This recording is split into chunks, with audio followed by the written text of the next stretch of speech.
Why your first $5,000 feels useless, but secretly changes everything. Look, be honest for a second. Have you ever opened your bank app, seen you finally crossed $5,000, stared at the number for a few seconds, and then thought, that's it? Like, after all the skipped takeout, all the discipline, all the stress, $5,000 just kind of sits there. It doesn't feel powerful. It doesn't feel like freedom. It definitely doesn't feel like wealth.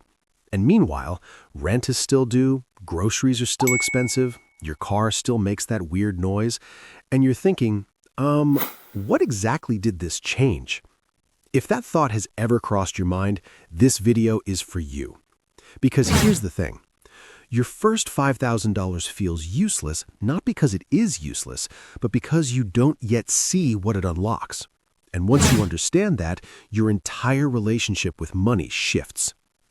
My name is Zach, and I spend way too much time thinking about money, wealth building, and why personal finance feels way harder than it should. If you're someone who works hard, saves consistently, but still feels like you're barely getting ahead, make sure to hit the subscribe button and give this video a thumbs up if this helps you out. Now, let's talk about why $5,000 feels so underwhelming and why it's actually one of the most important financial milestones of your life. Part 1. Why $5,000 feels so small. Here's what most people don't realize. Your brain does not measure money objectively. It measures money relative to stress. So let's look at the numbers. According to the Federal Reserve, nearly 37% of Americans can't cover a $400 emergency without borrowing money or selling something. Let that sink in. That means millions of people are living in a state of low-level financial panic. But even if you're doing better than that, $5,000 still doesn't feel secure.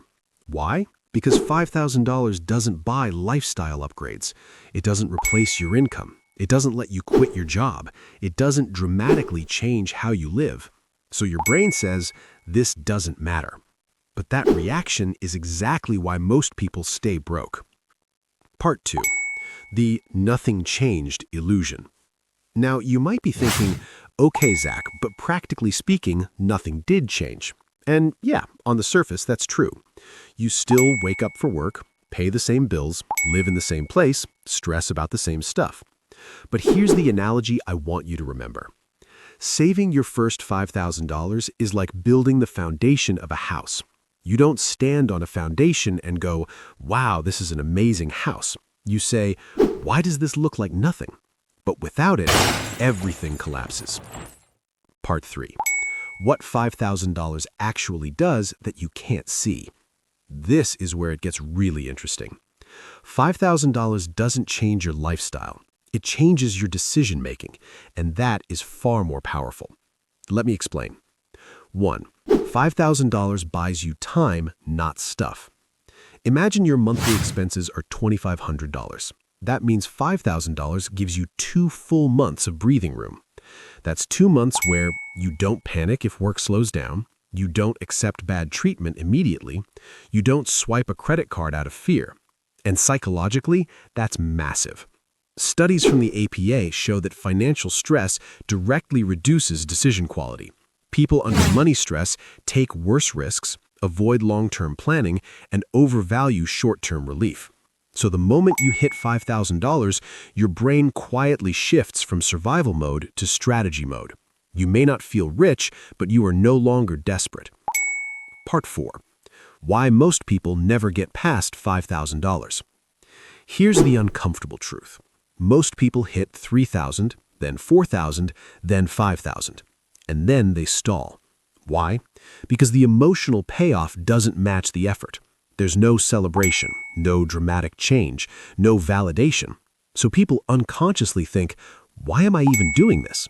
And then they loosen discipline, they spend more freely, they stop tracking, they drift backward. This is why the first $5,000 is harder than the next $50,000. Not mathematically, but psychologically. Part 5. The math nobody explains. Let's talk real numbers. If you invest $5,000 at a 7% annual return, historically, in 10 years, $9,800. In 20 years, $19,300. In 30 years, $38,000. Still not impressed? Good, because that's not the point. The point is what $5,000 proves. It proves you can delay gratification, you can manage cash flow, you can prioritize long-term goals, you can say no to short-term impulses. And those behaviors, not the money, are what compound. Part 6. The identity shift nobody talks about. Here's what most people don't realize. Your first $5,000 changes who you think you are. Before $5,000, I'm bad with money. I never have savings. I'm just trying to get by.